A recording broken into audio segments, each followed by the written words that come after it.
Good morning, everybody. Thank you very much for joining us. Today, I would like to welcome you to the 15th session of Open Minds. As many of you are aware that this was started primarily as an in-house training type of a thing for Tempest employees. But after we opened up, we have received good response and we have got excellent speakers on this program. So thank you very much for joining today. Today, I think we have slightly digressed from our main topics and we have taken forward or we have taken the task of really rebranding India, which is a humongous task. It is not something like a product or a service which we normally do branding of, but we are looking at something which is huge, which affects not only us, but the whole country and possibly the impact it will have on even the world. And I'm very happy that today we have with us Mr. Harish Bijoor, who is absolutely perfect for this particular task of talking to us about rebranding India. And just for people who may not have read some of our mails, but Mr. Harish Bijoor is a brand domain specialist. He runs a company called Harish Bijoor Consults, and he has been consulting across the world in Hong Kong, Seattle, London, Istanbul, and of course, India. He has worked earlier, in his earlier avatar, he has worked with Unilever. He has worked with Tata Coffee, where he has been very instrumental in coming out with a large portfolio of brands, and also was instrumental in Tata Coffee having an alliance with Barista. And then finally, before he did something which most of us yearn for, being an entrepreneur, he was the chief operating officer of Zip Telecom, which was again a very, very unique type of idea at that particular time, point in time. Mr. Bijoor not only is a brand consultant, but also has served on the board of the Coffee Board of India, has been as a member of the Planning Commission, and the most important thing, he keeps himself abreast with what's happening in the world by teaching at ISB, the Indian School of Business, for the past 19 years, which is a very, very commendable thing. Very few professors that even I know who work for 19 years as a stretch. And besides that, he's an author. He has written a few books. He's a columnist and he's a TV personality, appears on a number of TV shows, and all of you must have seen him debating on various issues with very seasoned anchors. And the interesting thing is that he loves quizzing. Quizzing, I presume that's how he keeps himself abreast with what's happening not only today, but what has happened yesterday also. So welcome, Harish. It was a pleasure to have you with us. And thank you. I would also like to acknowledge the presence of many of people who have been supporters of Open Minds, people like Ramna Prasad Alam, Ramna Murthy, Sharat Chaudhary, Rajendra Aneja, Anuradha Srinivasan, Lalita Iyer, who have always been with us on all our webinars. So thank you very much for being there. And let me start with my first question to Harish. India has gone through ups and downs. We were the poster boy country for many, many years. We have had tremendous growth. We were being compared as one of the rising stars of the world. And everybody was looking at us.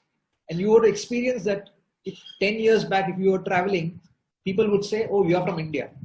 But a few years back when you were traveling, when India was growing at 7, 8%, 9%, people would really respect you. But in the past few years, India has faced many negative headwinds, whether it be in terms of growth, in terms of safety, women's safety, in terms of citizen protests, religious, etc., etc. All those things have really been the headwinds that India has faced. So, and of course, the recent figures of 23.9% degrowth.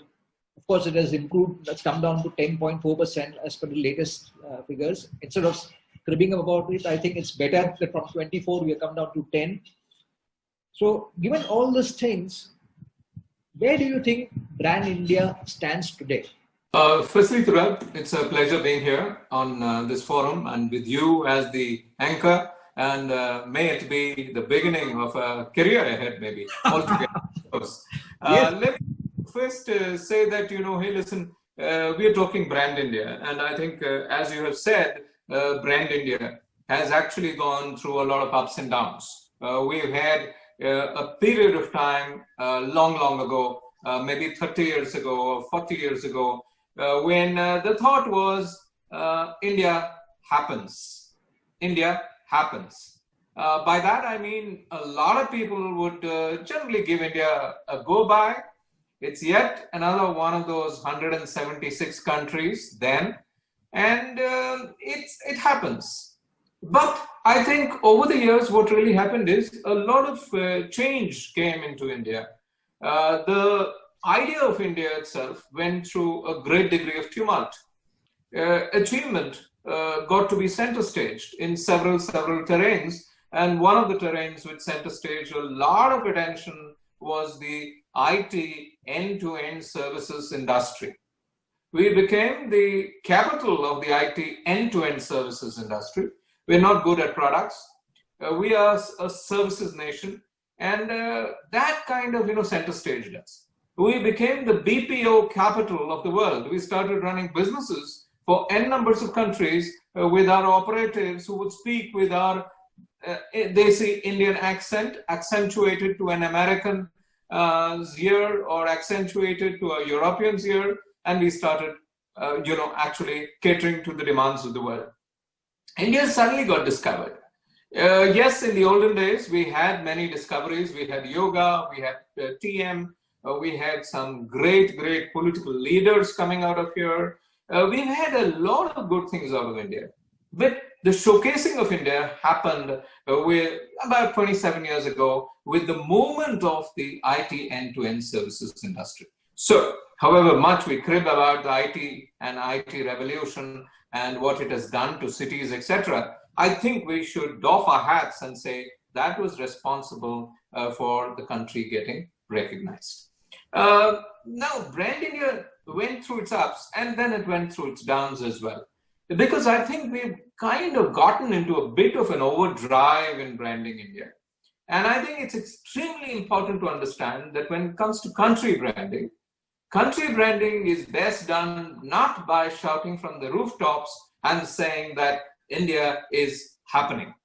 It is best done by a bottom-up approach rather than a top-down approach. I'll talk a little bit about it a little later because I don't want to make this initial bit a bit of a monologue.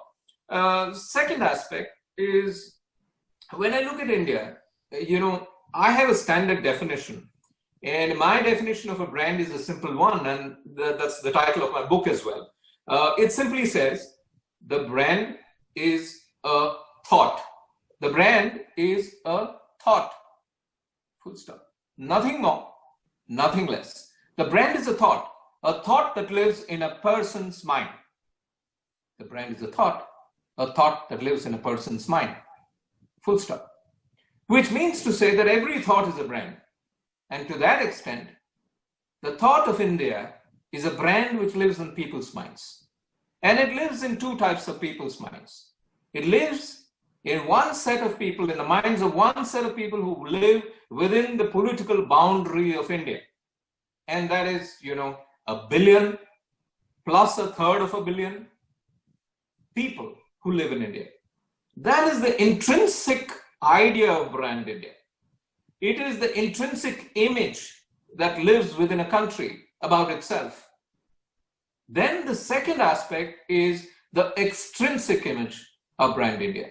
The image of brand India that lives across 7.7 billion minus 1.3 billion people of our country. What do outsiders think of India? Hey, listen, in numbers terms, what seems to be the bigger challenge? I think the answer is clear. What outsiders think of India seems to become the brand image of brand India. And therefore, we need to be careful as to how we define the country for outsiders. And why am I so concerned about outsiders? I could say that, hey, listen, we are all about our country. Atmanirbhar Bharat. We are all about India. But today, the world is a very interconnected place. We're all connected. It's extremely important for us to get the maximum leverage out of this connectivity. And therefore, that 7.7 billion minus 1.3 billion population, which is outside of India, is very, very, very important for Brand India. So brand is an image. The brand is a thought that lives in Indians' minds, a thought that lives in people who live outside of the political boundaries of India. Both important. And I think branding India is about paying attention to that extrinsic audience, which is looking at us very, very carefully. So I think at the end of the day, yes, the ups and downs will come and go. And I'll close this answer, the initial answer, with this last bit, which simply says that, hey, listen, in India, we have a lot of phobias, n numbers of phobias, n numbers of issues which keep coming up. And Turab, as you put it in your introduction, you know, we have had issues. We have a lot of phobias. But the beauty of India is that, you know, if I am to be corny, I would say we have a lot of phobias. But one thing that we don't have is claustrophobia. India is a vibrant democracy. We can speak, we can talk, we can breathe openly, we can chew gum, we can do a lot of things. And I think in a vibrant democracy, the ups and downs will come and go. But what remains is a very strong heritage of Brand India. Over to you, Turab. Yeah, I think I agree with you on this, that Indian image is not restricted by the phobias that we are so worried about. People look at it from a very, very long-term perspective. Possibly they understand the things that possibly in a democracy, these type of things keep on happening. And an important thing is that despite all the phobias that we had, last year we had almost about $73 billion of foreign investment coming into India, which clearly shows that possibly the outside world is far more confident about the brand India than what we normally tend to think about it. We possibly are a little more harsh with our own selves than with others. Possibly others are not as much. So given this particular thing, do you think the government's positioning of India as incredible India is something which is sustainable and India should continue on the same path, or should we start looking at something different? Well, if I look at the theme that India has adopted for itself and stuck with for a long period of time, it is this two-word phrase which is called Incredible India. Now, I am not a fan of this two-word word called Incredible India.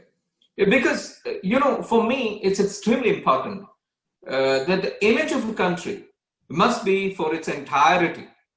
It must be for every vertical that the country offers. It must not be skewed towards one vertical that the country offers. What do I mean by this? I simply mean to say that when somebody tells me Incredible India, and if I look at the manner in which Incredible India has been built as a brand, as an imagery, as advertising execution across the globe and within the country partially, I see it skewed very much towards the tourism industry of the country. For tourism, Incredible India is an incredible phrase, wonderful, because it says Incredible India, the kind of diversity that we have, you know, the kind of flora, fauna, places, heritage, culture, differentiation, everything coming together, you know, a melting ground of each one of these. But that's okay for tourism. For me, when I look at it from a business perspective, when I look at it from a hardcore numbers and investment-oriented kind of perspective, I want possibly the contra of Incredible India. Because I've heard people saying, oh, India is incredible. But the way they say incredible is a negative way of saying it. Because Incredible India runs two ways. You can say Incredible India. And that means that India is, oh my God, what a country. Or you could say Incredible India, man. And that is the downside of Incredible India. Two downsides. One, tourism skewed. And the second is Incredible India is not something I want for business. In business terms, I want a credible India.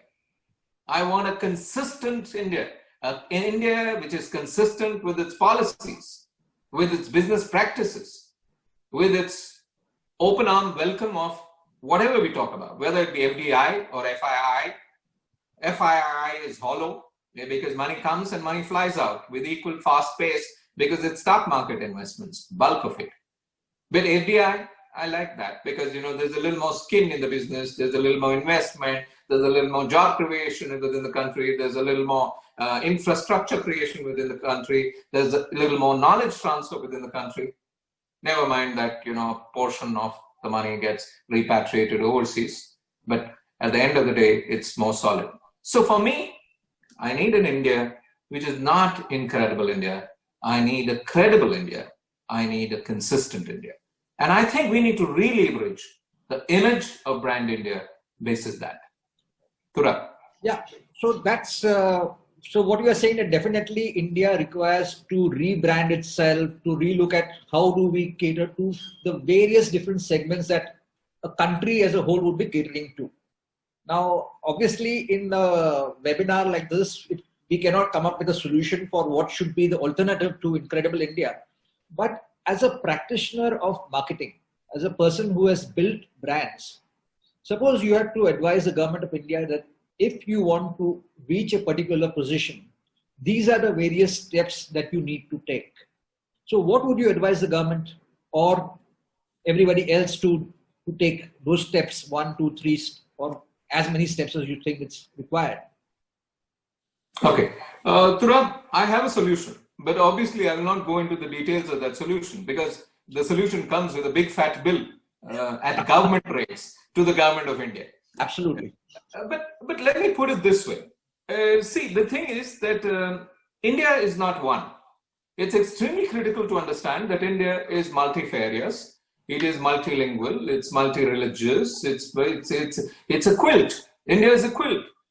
Now, this quilted existence of India is reasonably unique because, no other country has this kind of reality, not even China. The fact that, you travel 2 kilometers and the food changes. You can travel 2 kilometers and the language changes, the dialect changes. You travel 2 kilometers and the media consumption habits change. 2 kilometers and the dressing habits of people change. 2 kilometers, literally everything changes. Very unique to India. Very quilted. Our country is a quilted country. And the quilted country is stitched together with the tapestry of saying that we are a sovereign, secular, democratic republic. Now, if you really look at this quilted country, important to understand that India is not only about big language, which is extrinsic oriented, which is to say about big business, big deals, about big IT, about big everything. No. In India, we have the big and we have the small. And we have the super small. So I would like to look at India. Today, India's imagery is leveraged towards the big. And I think that is not on. That big is not the only thing there is. Small is also beautiful. And micro small is even more beautiful. So I think there is a beauty in showcasing India differently. Well, I've given a lot of clues as to what I would like to do.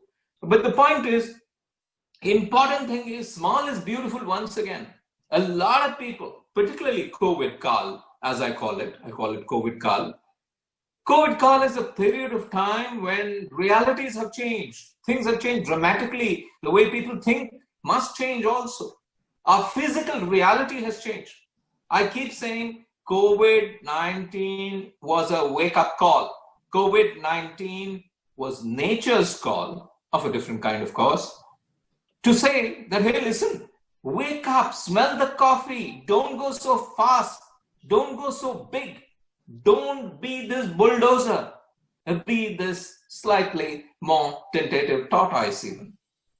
It is a way of the world saying that redefine your priorities, redefine your look at the green, the eco, the natural, the normal, the birds, the flora, the fauna, the lakes, the air quality. Hey guys, if you really look at it, when I look at COVID-19, it is meant to be a wake-up call. Are we taking that wake-up call? And is that wake-up call going to redefine the way in which we're going to redefine brand India? Is the question I would like to ask. I would like to ask, can I look at India as a country which is about David? India has two avatars, India the Goliath and India the David. Do you want the image of India to be India the Goliath, the big player in the world, the fastest growing large market in the world, the brute force market in the world, the largest consumer market in the world? Or would you also like to showcase the David out of India?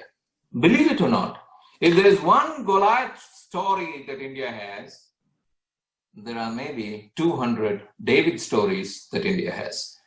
I would like to look at it in that particular manner as well. Therefore, if you were to ask me, how would you rebrand India? I would look at all these things. And I would actually look into research. I'd actually look at positioning India uniquely, differently in the tapestry of 207 nations of the world today.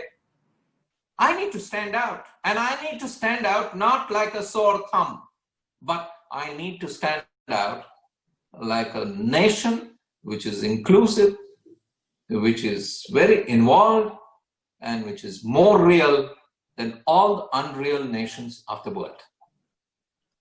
Tura. Given the fact that you are talking about the small guys who are in large numbers, so if that is the case, how do we leverage all the small brands and all the big brands that we have to create a cohesive image of India? Because today it looks as if the whole responsibility of creating a brand rests with the government. Okay. The government takes this particular initiative and we think that we'll get this particular brand. But how do we create that feeling that each one of us is responsible for the brand? See, in brand building, I have always believed, again, to say there are two ways of building a brand. You can build a brand top down, like a toothpaste called Colgate, would maybe take about 400 crores of advertising money and says Colgate washes whitest or Colgate cleans whitest. You get white teeth when you actually brush with Colgate, okay? And don't move from Colgate. So you spend a particular amount of money and you do top-down branding into the country. Now that is top-down, and that is very advertising related, very closely linked to consumer perception of the brand, etc., etc. The second way of building a brand is bottom-up. You know, the bottom-up building of a brand is all about, if I'm to take an example, Mahatma Gandhi. Colgate, top-down branding. Mahatma Gandhi, bottom-up branding. In fact, about 12 years ago, I wrote a paper on Mahatma Gandhi, the brand. So if any of you are interested, you can always go to my Twitter handle and pick it off. Wherein I really talk about 21 different brand personas that Mahatma Gandhi built by his sheer work. Not by planning to say, I want to be a brand. Mahatma Gandhi is possibly one of the biggest and best personal brands in the world. Mahatma Gandhi, as per a recent research exercise, not my research, but the research of a global agency, it was said that in 183 countries, Mahatma Gandhi's name is remembered when told to people. Nobody asks, who is Mahatma Gandhi? 183 countries, my dear friends, in 2020, long after the Mahatma passed away. Long after. That's the power of the brand of the Mahatma. Everything that he did. The Dandi Salt Yatra, non-violence, the Charaka, everything, 21 to 23 different aspects of his persona was built bottom-up. And guess what? Brands built bottom-up are resilient and don't need inputs again and again and again. A one-time input is enough. Because That one-time import is packed with credibility. It's packed with integrity. There's no match to the Mahatma. Therefore, when you build brands, build bottom up rather than top down. Now, how do you build brands bottom up? Particularly a country brand like India, you said, why must only the government advertise about it? I don't think the government must advertise about it, because it's wrong to do that. Because when you advertise top down, there's incredibility in the advertising. We had a piece of advertising many decades ago where we had a campaign called India Shining. And the India Shining campaign was so much in the eye, it came at us. Everybody in the small villages of this country looked at it and said, this is shining. They went out and they couldn't find all those beautiful things that were showcased in the advertising in their own village. And therefore they said, oh, this is not about our village. It must be about the biggest city in India. And I'm not bothered. And they got angry. So that's top-down advertising. It's not packed with integrity. Bottom-up advertising is packed with integrity. So I think that can happen in different ways. Government to government advertising, the way our government does businesses with other governments. There could be another one which is science to science participations, which builds the image of the scientific community of our country and that of the world. People to people branding. The people exchanges, we need to have a lot more, because nothing as solid as people to people and organization to organization branding. Extremely important for us to build an ecosystem where there's zero brand jealousy about Brand India and 100 complete acceptance of Brand India. What is zero jealousy about Brand India? If you go to a particular country and if you look around in that ecosystem, what do they think of the Indians around within their ecosystem? Well, that'll give you the answer. Are they completely 100 jealous, 20 jealous, 0 jealous? And I think the 0 jealous is one where the Indians have settled into the economy, into the culture of the country beautifully without creating overt negative imageries about what we do versus what others do. So I think it's extremely important for us to say that we need to do this beautifully. Again, one other thought and one other idea I would definitely like to talk about is the fact that, we really talk about the startup ecosystem in this country. What is the startup ecosystem all about? The startup ecosystem is all, startups are coming through every orifice that we talk about.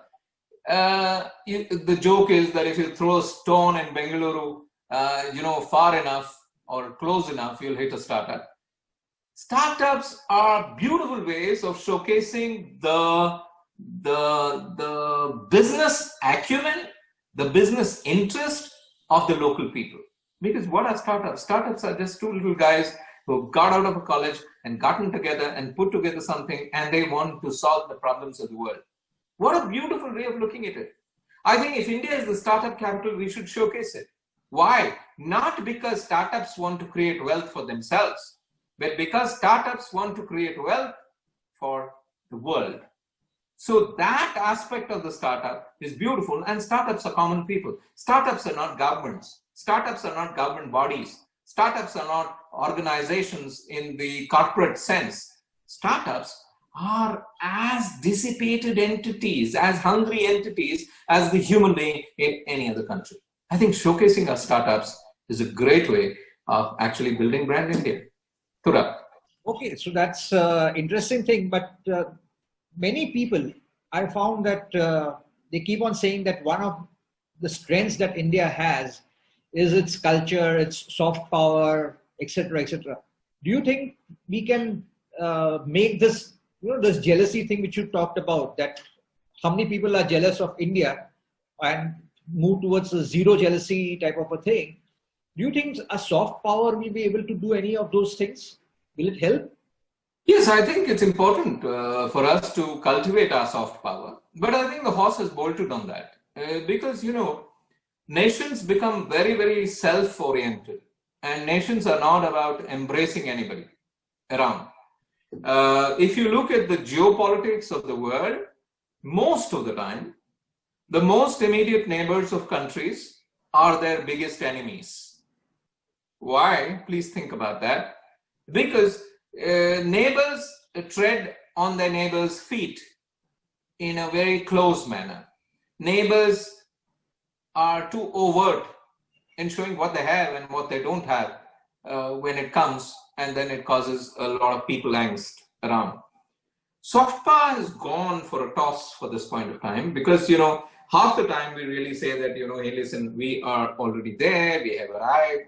And most of the time we are depending on the Western ethos of branding, where the Western ethos of everything that you and I know about branding, literally everything, comes from the West. Every B school student who studies brand management studies from a Western perspective. For instance, why brand management? I can talk about every different vertical that comes by. Consumer behavior. I teach consumer behavior as well. Well, comes from the Western perspective. I teach strategic marketing. Okay, that comes from the Western perspective. Now, listen, when things come from the Western perspective, the soft power harnessing, etc., goes for a toss. I think COVID Kaal is a beautiful time for us to harness this, to build that very pure practice which really talks about the soft power of India. But what happens is soft power is not appreciated by big corporates. Soft power is not appreciated by big countries. Soft power is appreciated only by softer people, which is common people like you and I. And it remains there. It gets suppressed at that level. Tura. So my final question, that if India had to learn something from branding done by other countries, can you talk about a few countries who have done branding successfully and where India can learn something from there? Well, when I think of about countries around which have branded themselves beautifully, I think of countries which have used zero money in their branding. Okay. Again, zero money in branding means it's not top-down branding, not standing on the rooftop and saying, incredible India, incredible India, incredible India. No. It's doing it subliminally through the work of a people, through the ethos of a people, through the cultural environment of the people, through the economic environment built, through all the soft things that we built and created across in this country. We have a lot of soft stuff to offer, right? And each of these soft stuff can be appreciated by the whole world, provided we showcase it beautifully. For instance, after COVID-19 happened, people would not shake hands. And if you're not shaking hands, what would you do? The beautiful idea was doing a namaskar. And doing a namaskar or doing an adab. Both these are zero touch as far as the other person is concerned. A namaskar, as lovely as it comes. An adab, as lovely as it comes. These are two aspects which are so Eastern, which are so about us. It's so about this level. Are we taking it forward? Are we taking it in a big way? People can take it forward in a big way, in a very soft branded format. But there are countries which have done it. So in direct answer to your question, and this is the last bit of our chat, I would say I admire Norway. Norway, beautifully branded with literally zero effort in terms of money. But look at Norway. Sweden, wow, nice. Denmark, the Netherlands, okay. Switzerland, except for the Swiss banks, because of which it comes at the bottom rung. And Bhutan. I think, Bhutan is in our region. And I think we need to look and say that Norway, Sweden, Denmark, the Netherlands, Switzerland, and Bhutan, my favorites when it comes to being good brands in the world and standing up, not like sore thumb, but like beautiful articulations of being a good country, a good brand, a solid brand. Tura. So I think we have spoken a lot. I would like to now throw this thing open to everybody who would like to ask a question. So in case you want to ask, please unmute yourself and go ahead. May I interrupt? Hi, Ravi. Hi, Tarab. Hello, Mr. Bijoor. Hi. I'll try and keep my preface very brief. I don't want to run into a long story before my question. I find that we are getting to very ridiculous levels in which we do things about, these acronyms and these slogans and all of that stuff, and none of which actually comes true. Okay, so a record shows a consistency of not living up to whatever we state as either a vision or a goal or a brand or an acronym. Bottom line for every citizen, regardless whether we are number 5 in the world or number 50th in the world, like Bhutan has said, is the quality of life and the quality of work. These two things, if we can have, it encompasses everything. If I have great quality of work and a great quality of life, I pretty much achieved everything I want in life, regardless of the location of the nation where I am. So, do you believe that this is something that is possible to use as the theme of branding in this country? Sir, you have hit the nail on the head, because the simple point about branding is this, that my definition of brand is a thought that lives in a person's mind. By the way, all people are people who seek integrity. We're all people who seek the truth. We might lie, we might not be as straightforward as we appear to be, but net of it, in all our relationships, whether it be personal relationships, product relationships, what brands we buy, service relationships, what kind of service we expect from the telecom service provider, or government relationships, we expect the truth. And therefore, we're truth-seeking personas. Being a truth-seeking persona, extremely critical that integrity comes back into the fabric of branding the country. Completely important. Because you cannot have, I'm in total agreement with you, you cannot have these kinds of acronyms created and not delivering what the acronyms are meant to deliver. And what is this? This is top-down branding. This is top-down branding. Top-down branding lacks credibility because half the time what is branded top-down, it just doesn't reach the people. The second unique point you make is the fact that it's all about the one individual in society. The individual is the smallest unit of society, and you and I are the smallest unit. What touches us is what's important. Nothing else is more important than what touches us. And that one touch needs to be integrity packed, honesty packed, straightforward packed. I did a write-up some time ago after a substantial piece of research, and at the end of that piece I had written that the brand is a lie. Sir, I'm a branding person. I earn my money, my bread, butter, caviar, jam, everything from branding, but I'm saying the brand is a lie. Ouch. That's a terrible thing to say, because a brand is a lie. I keep saying a brand is a lie. A brand is a lie because in a brand communication, there are some lies packaged with the truth. There's one basic truth. To make that truth slightly more exciting, you wrap and wrap a lie. And at the end of the day, that lie flies. Now that's not correct at all. Brands must be the truth. The brand is a lie. The brand is a bundle of lies, individual twigs of lies tied together. If there are too many twigs of lies tied together, the brand becomes incredible. Not like Incredible India, or more like Incredible India maybe. If there are too few lies, people say, oh, it's so boring. It's not exciting enough. And therefore, the brand is a bundle of optimally placed lies within a truth. Now, extremely important to say that when it comes to country branding, we cannot tolerate lies. What we need is the truth. And I think people must define and demand the truth all the time for sure. And that's one of the reasons why I say bottom-up branding is better than top-down branding. No point branding top-down. Let's brand bottom-up. Thank you, sir. Any more questions from anybody? Harish, we had what you were talking about, this brand being a bundle of lies surrounding the truth.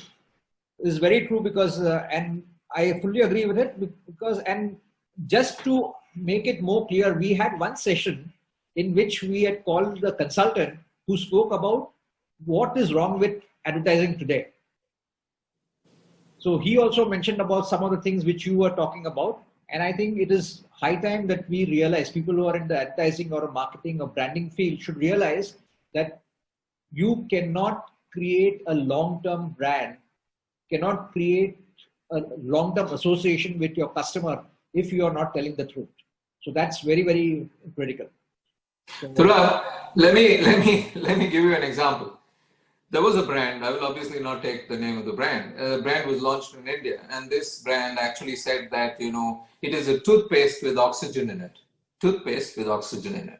Okay. Because USP building, unique selling proposition that you build. In the beginning, all toothpaste are white. And then when people get bored with white toothpaste, they bring red toothpaste, then comes blue toothpaste, in came yellow toothpaste as well. That's a color differentiation of USP.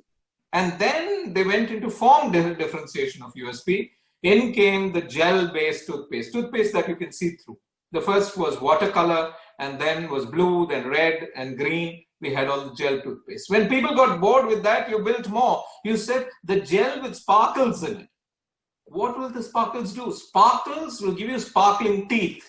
Are people really so stupid to believe that? But then we believed it for a long period of time. We still have those brands around in the market. And then comes a time when in came a toothpaste which said, my toothpaste has oxygen in it. And let me give you the advertising execution of this toothpaste. Boy and girl. It's a dating situation. Boy sitting here, girl sitting here. There's a round table, and on the table is a candle. It's a romantic situation. Boy looking into girl's eye, girl looking into boy's eye. And the girl opens her mouth to talk, and the candle in the middle goes boom. You know why? Because there was oxygen in the toothpaste the girl used in the morning to brush her teeth. And that's why you need to buy this toothpaste. This is as ridiculous as anything. So when I met the brand manager of that brand, I asked, oh, you put oxygen in it. Yes, sir, we have done a revolution. I said, what do you put next in it? Nitrogen? In fact, I suggested to him, you put helium in the toothpaste so that it at least functionally floats in the bathroom. I think brands climb from the sublime to the ridiculous. Country brands must never go that way. Country brands are more sacred than commercial brands. Tura. Yeah. There is a question from Rajan Nair. He says, how can India be different things to different people at different times? Is this wrong? Japan is a good example who has over the years branded itself as a tech-capable giant, rich in culture and rituals, beautiful as a tourism destination, terrific integrity at a personal level and religious level, and a business giant too. So your comments. Can the brand be, India be different to different people? Absolutely. I am in agreement with you. A brand can be different things to different people in different contexts, depending who is consuming you and who is consuming you with what need. A country as, you know, multifarious in India, as India, must showcase itself differentially, taking each of these things, but maybe picking 4 key aspects India wants to showcase. And those 4 key aspects are going to be vital to create the brand imagery of this country. And when you pick it from the world of business, from the world of ethos, from the world of science, from the world of people's lives, pick it from every area, but pick it selectively and beautifully so that people, you know, are able to emote with it. Because one country cannot be, you know, just one, because that would be a lie. If you're telling the truth, you must pick from the entire tapestry that is India. And therefore, I call India a quilt. And this quilt could have as much as 942 patches of food items. By food items, regional food items, 942. 2,865 dialects in terms of language varying across the kind of a thing. 1,114 types of ways of dressing. And let me stop there. I'll bore you with these numbers. But these numbers come from a research exercise of ours. Those who are interested, you're always welcome to look at these. Some of them are in public domain. And a good route to that is going and doing a Google search for these items, which will give you all the numbers. And if there are any more questions, I don't think there will be too many questions. Are there any more questions? No, I think people have asked the right questions. Okay, they've asked the right questions. And let me also say that if you have any questions which come up after this, you're welcome to say that you were at this fora and mail me. I am available at harishbijoor@hotmail.com, or you can catch me on Twitter or Instagram, on LinkedIn. And please send me your questions. If you say you were at this forum, I promise to reply within 24 hours. Okay? Yep. So that's very great, Harish. And before we end, let me request my colleague Manupriya, if she is around. Manupriya, are you around? Yes, I'm around. Okay. I'm around. So Manupriya, please propose a vote of thanks for a lovely session. Mr. Bijoor, thank you so very much for sharing your insights. I hope very soon we become from India happens to India is happening. And we don't, just like the way we talk about America as living the American dream, I think for 1.3 billion people, it might just be one day living the Indian dream as well. Thank you so very much for sharing this valuable insights with us. You're spending this morning with us. Also, I would like to thank the participants today on behalf of Tempest Advertising for spending the time with us. Thank you so very much. We look forward to having you at the next session as well. Thank you very much. Thank you. God bless. Bye. Thank you. Bye-bye.